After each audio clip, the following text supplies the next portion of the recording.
আজকে আপনাদের সাথে শেয়ার করব ইফতারি বানানো এবং সেই সাথে ইফতারির পর সন্ধ্যার পরে কি করি। আসসালামু আলাইকুম সবাইকে। আমি শ্রাবণী মিম বলছি ঢাকা থেকে। যে যেখান থেকে আমার আজকের এই ভিডিওটি দেখছেন, আশা করছি সবাই অনেক ভালো আছেন।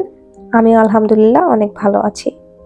এখানে দেখতে পাচ্ছেন ছোলা আমি এখানে গরম করে নিচ্ছি, কারণ ছোলাটা আগের দিন রান্না করা ছিল, তো সেই ছোলাটা আমি এখানে গরম দিয়ে নিচ্ছি। সাথে এখানে পেঁয়াজু ভেজে নিচ্ছি। আমার ছোলাটার কালো রং দেখে একজন আপু গতকালকের ভিডিওতে আমাকে কমেন্ট করেছেন যে আপু আপনি কি ছোলাটা ধুয়ে নেননি, ছোলা কেন কালো?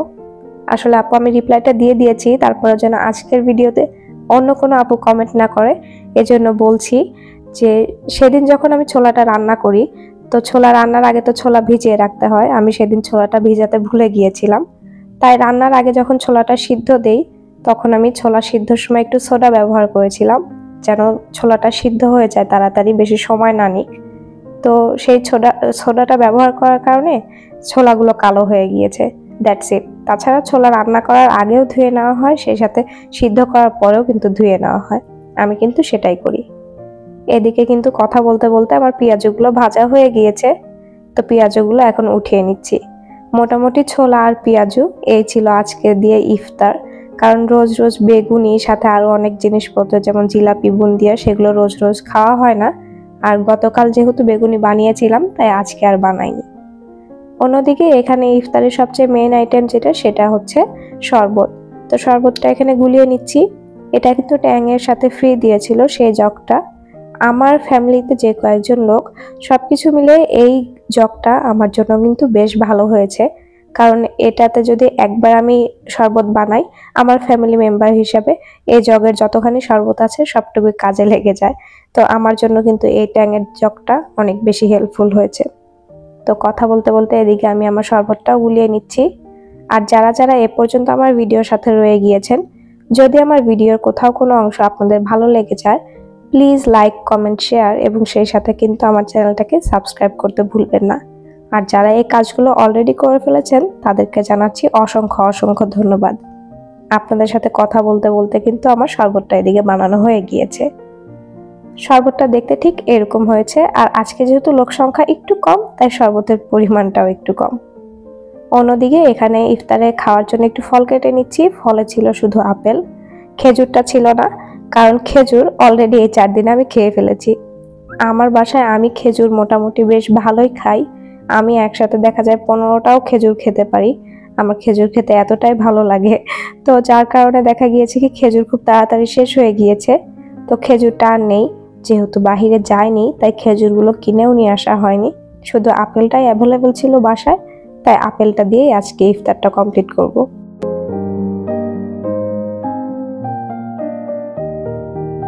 আপনারা ইফতারিতে কে কোন খাবার খেতে ভালোবাসেন সেটা কিন্তু চাইলে আমাকে কমেন্ট করতে পারেন। আপনাদের কমেন্ট পড়তে এবং সেই সাথে আপনাদের কমেন্টের রিপ্লাই করতেও কিন্তু আমার বেশ ভালো লাগে।